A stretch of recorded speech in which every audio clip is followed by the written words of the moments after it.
कर्जत तालुका PWD ठेकेदारांच्या वतीने सुरू असणारे उपोषण आज या ठिकाणी अध्यक्ष राहुल डालिमकर यांच्या नेतृत्वाखाली सुरू होतं. ते आज या ठिकाणी स्थगित करण्यात आलेलं आहे. परंतु एकंदरीत तालुक्याची परिस्थिती पाहता ठेकेदार संघटनेने जो उपोषणाचा निर्णय या ठिकाणी घेतलेला होता तो योग्यच होता. कारण ज्या पद्धतीने आतापर्यंत राज्य शासनाच्या माध्यमातून जी विकास कामं ट्रायबलची आतापर्यंत झालेली आहेत, PWDच्या वेगवेगळ्या डिपार्टमेंटमधली जी कामे झालेली आहेत, त्याला कर्जत तालुक्याला यावेळेस मात्र वर्षभरामध्ये किंवा या 2 वर्षामध्ये निधी कमी आलेला आहे बिलांच्या संदर्भात. त्यामुळे या ठेकेदारांची जी तक्रार या ठिकाणी सातत्याने हे लोक जे पाठपुरावा करत होते आणि म्हणून या सगळ्या लोकांनी एकत्रपणे येऊन ठेकेदारांनी या ज्या ठिकाणी उपोषणाला बसलेले होते.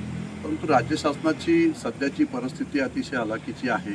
आज आपण पाहताय की संपूर्ण जगावर जे काय आज युद्धजन्य परिस्थिती आहे आणि त्यामुळे देशाची परिस्थिती, राज्याची परिस्थिती आर्थिकीच्या पूर्णपणे खालावत चाललेली आहे आणि अशा परिस्थितीमध्ये या बजेटला सुद्धा निधी फार कमी मिळालेले आहेत आणि त्यामुळे आज कालच आम्ही त्या ठिकाणी आदिवासी मंत्र्यांशी सुद्धा चर्चा केलेली आहे आणि त्यांनासुद्धा कर्जत तालुका हा ट्रायबल भाग आहे. मोठ्या प्रमाणात या ठिकाणी ट्रायबल कामं या ठिकाणी झालेली आहेत. परंतु आतापर्यंत निधीच त्या ठिकाणी दिलेला नाही. फक्त 4 कोटी रुपयाचा निधी दिलेला आहे. त्यामुळे काल त्यांच्याशी चर्चा केल्यानंतर त्यांनी सांगितलं की एप्रिलमध्ये मुख्यमंत्र्यांची सुद्धा आम्ही चर्चा केलेली आहे. त्यांनीसुद्धा सांगितलं की एप्रिलला आपण जास्तीत जास्त त्या ठिकाणी आपण जी काही आज झालेली कामं आहेत त्यांच्यावरती आपण बिलांसाठी निधी देण्याचा प्रयत्न आपण त्या ठिकाणी करू आणि तसं मला आश्वासनसुद्धा आदिवासी मंत्र्यांनी त्या ठिकाणी दिलेले आहेत आणि यासाठीच आज या ठिकाणी आपण पाहतो कार्यकारी अभियंता चव्हाणसाहेबसुद्धा उपस्थित आहेत आणि सगळेच आपण ठेकेदार संघटनेचे अध्यक्ष आणि सगळे पदाधिकारी या ठिकाणी उपस्थित आहेत. परंतु लवकरात लवकर आपण SC मॅडमशी चर्चा करून गायकवाड मॅडम आणि आपण सारेजण मंत्री महोदयांबरोबर एकत्रपणे मीटिंग घेऊन लवकरात लवकर कर्जत तालुक्याला जास्तीत जास्त निधी कसा देता येईल झालेल्या कामांसंदर्भात तो आपण प्रयत्न त्या ठिकाणी करू असं आश्वासन राहुलजी डालिमकर यांना अध्यक्ष म्हणून ठेकेदार संघटनेच्या या ठिकाणी दिलेलं आहे आणि त्यांनी तात्पुरती स्थगिती म्हणून या उपोषण या ठिकाणी स्थगित केलेलं आहे. पण त्यांनी पुढील काळामध्ये मला सांगितलेलं आहे की लवकरात लवकर तुम्ही हा प्रश्न मार्गी लावा. विधानसभेचा सदस्य म्हणून माझी ती जबाबदारी आहे आणि लवकरात लवकर माझ्या तालुक्याच्या सगळ्याच या ठेकेदार संघटनेला किंवा प्रत्येक ठेकेदाराला न्याय मिळावा यासाठी प्रामाणिकपणे प्रयत्न आम्ही या ठिकाणी करू. तो यश आलेलं नाही. कर्जत तालुका कॉन्ट्रॅक्टर असोसिएशनने जे उपोषण सुरू केलं होतं, यश जय पराजयासाठी नाही आहे. आमचे बऱ्याच वर्षाचे जवळजवळ तुम्हाला सांगितलं की 203 कोटीची बिलं कर्जत तालुक्याची गेल्या 3 वर्षापासून स्टँड बाय आहेत आणि ती मिळावी यासाठी आम्ही उपोषण सुरू केलं होतं. परंतु प्राप्त परिस्थिती राज्य सरकारचा आत्ताचा आढावा घेतला. माननीय आमदार महोदयांनी काही माझी चर्चा केली. माननीय कार्यकारी अभियंता चव्हाण साहेब यांनी माझी चर्चा केली की सद्यस्थितीत जे T6ला आमची जी 3 वर्षापासून जी पेंडिंग बिलं सुमारे 100 कोटीच्या आसपासची जी बिलं आहेत त्या संदर्भात प्रायोरिटीने माझं ते उपोषण होतं.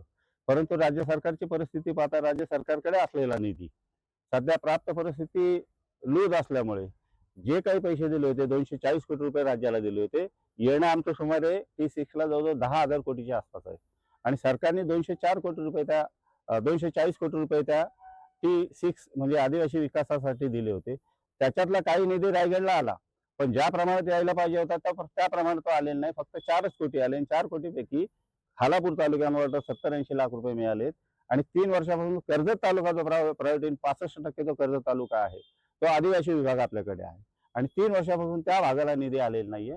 त्याच्यासाठी माझं ऍक्च्युली बेमुदत उपोषण होतं.